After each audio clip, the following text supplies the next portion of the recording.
asalaamu calaykum waraxmatullaahi wabarakaatu. walaalaha soomaaliyeed meel kastoo joogtaan, marka koowaad ramadaan kariim. ramadaantu waa bil cibaado oo aad iyo aad muhiim u ah. ilaahay kuwa ka faa'iidaysta oo fadligeeda iyo barakadeeda hela, dembi dhaafna hela, ilaahay ka hela, cadaabtana looga xoreeya, allah naga dhigo. intaa kadib, qiso muddo fog dhacday oo waqti badan laga joogo oo ramadaanta ku saabsan oo aad u kooban, oo aan jecelahay in dad fara badan ay ku cibro qaadan doonaan, ayaan jecelahay inaan hawada idiin soo mariyo. aniga iyo nin aan saaxiib nahay ayaa waxaanu galnay dukaan carabtu ay leedahay oo lagu iibiyo hilib xalaal. waa 10kii dambe ee bisha barakeysan ee ramadaan, bartamihii sagaashameeyadii dalkan ingiriiska. markii aanu dukaankii galnay oo safka u galnay inaan hilibka iibsano, ayaa waxa soo galay nin Soomaali ah oo dhalinyaro ah oo aad iyo aad khamri u cabsan, ogana soo uraysa, gacantana ku haysta, isla mar ahaantaana dhacdhacaya. dadkii oo dhan dukaanka ku jira ayaa dhibsaday walaal Soomaaliyeed oo muslin ah oo khamri cabsan bil ramadaan, gaar ahaan 10kii dambe. waa iska garan kartaa, dadka xoogaa yara way isbedeleen,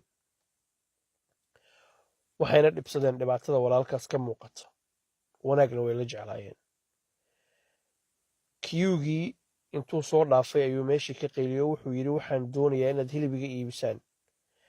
nimankii hilibka iibinayay mid ka mid ah ayaa si jees ku jira wuxuu ku yidhi, khamri baabaad cabsan tahay, maxaad adigu hilib xalaala ku falaysaa? ninkii Soomaaliga ahaa wuxuu ku celceliyey, hilib xalaalaha laiga iibiyo, hilib xalaalaha laiga iibiyo. dabadeedna waxaa dhacday in markuu dhowr jeer ku celceliyey oo si ka jana loogu jawaabay, ayuu ninkii Soomaaliga ahaa wuxuu yidhi hadal cajiib ah oo aad culays iyo miisaan u leh.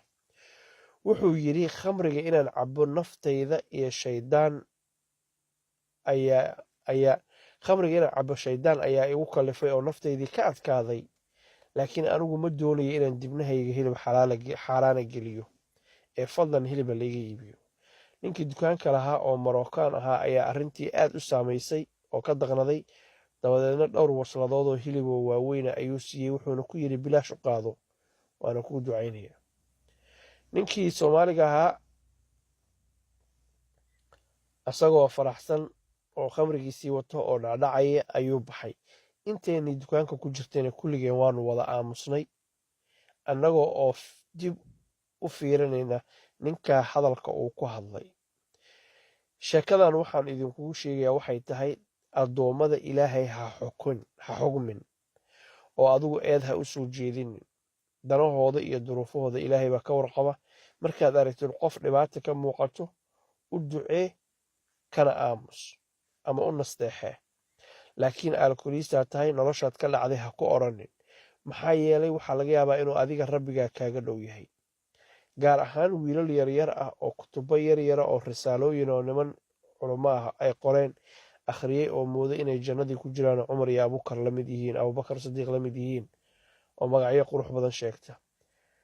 rasuulka sallallahu calayhi wasallam waxa uu yidhi, qofka muslimka waxaa lagu yaqaanaa marka wax laga weydiiya astaamihiisa, afkiisa iyo gacantiisa ayay muslimiinta kale ka nabad galaan.